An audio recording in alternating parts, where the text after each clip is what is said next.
नमस्कार दोस्तों, मैं डॉक्टर विपिन झा इंग्लैंड से बोल रहा हूँ। कल मुझे व्हाट्सएप पे एक मैसेज आया अमेरिका से कि कैसे भारत में सारे जो है फाइनेंशियल इंस्टीट्यूट्स, संवैधानिक संस्थाएं, विपक्ष सबको ख़त्म करने की साजिश की जा रही है ताकि नरेंद्र मोदी जी को भारत का सर्वे सर्वा बनाया जाए।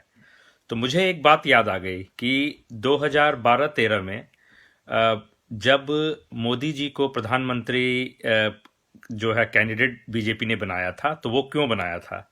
तो एक बड़े ही बीजेपी के जानकार ने बताया कि नरेंद्र मोदी जी ने उस समय बीजेपी को धमकी दी थी कि मेरे पास 30 लाख कार्यकर्ताओं का समर्थन है और जितने भी बड़े बड़े व्यवसायी हैं वो मेरे ऊपर ही पैसा लगाएंगे और बीजेपी को वो चंदा नहीं देंगे अगर मैं प्रधानमंत्री कैंडिडेट नहीं बना। तो उन्होंने बीजेपी को तोड़ने की जो है धमकी दी थी। तो उसकी वजह से लाल कृष्ण आडवाणी, अरुण जेटली जी और कई बड़े नेता जो थे उनको मानना पड़ा कि इनको जो है प्रधानमंत्री उम्मीदवार बनाया जाए, क्योंकि अगर वो नहीं बनाते तो बीजेपी टूट जाती। और वैसे ही बीजेपी जो है सालों से छटपटा रही थी कि कैसे सत्ता में आया जाए।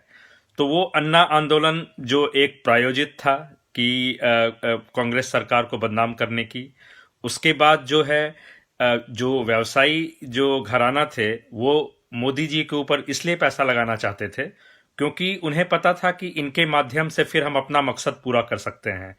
और आपने देखा होगा कि 5 साल में मोदी जी ने कितने देशों की यात्रा की थी। तो उसका कारण ये था कि जो भी व्यवसायियों ने जो 2000-3000 करोड़ इनके इलेक्शन कैंपेन में लगाया, तो उससे कहीं ज्यादा उन्होंने वसूल लिया। और आज जो देश में जो है एयर इंडिया को बेचा जा रहा है, जो एयरपोर्ट की नीलामी, रेलवे प्लेटफॉर्म की नीलामी और भी जितने एलआईसी हो गया उसका प्राइवेटाइजेशन, तो इन सब का मकसद यही है कि आम जनता को कमजोर किया जाए और एक व्यक्ति के हाथ में जो है पावर इतनी ज्यादा आ जाए जैसे कि रशिया और चाइना के प्रेसिडेंट के पास है। तो इसीलिए हर राज्यों में सरकारों को गिराने की कोशिश की जा रही है ताकि हर जगह बीजेपी जो है सरकार बनाए और राज्यसभा में अपनी बहुमत ले ले। तो इस साजिश को समझना जरूरी है। देश जो है आज एक बहुत बड़े मुसीबत में है और हम सबको खड़े होने की जरूरत है, क्योंकि गुलामी सिर्फ अंग्रेजों जो है और मुगलों की नहीं हुई थी।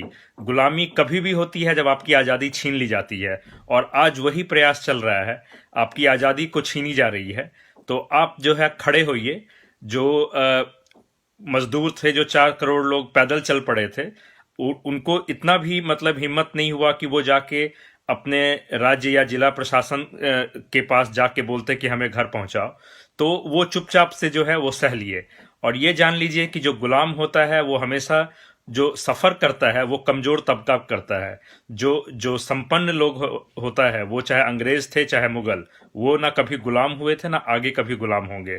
तो और मैं आपको इसलिए ये बात बोल रहा हूं क्योंकि ये मुझे व्यक्तिगत रूप से प्रभावित नहीं करेगा, लेकिन देश के आम जनता को प्रभावित करेगा। तो इसलिए मैं आपसे बड़ी ही विनम्रता के साथ कहता हूं कि उठिए, खड़े होइए।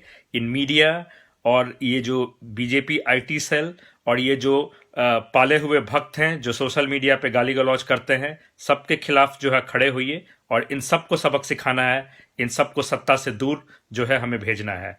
बस इतना ही मैसेज था। जय हिंद।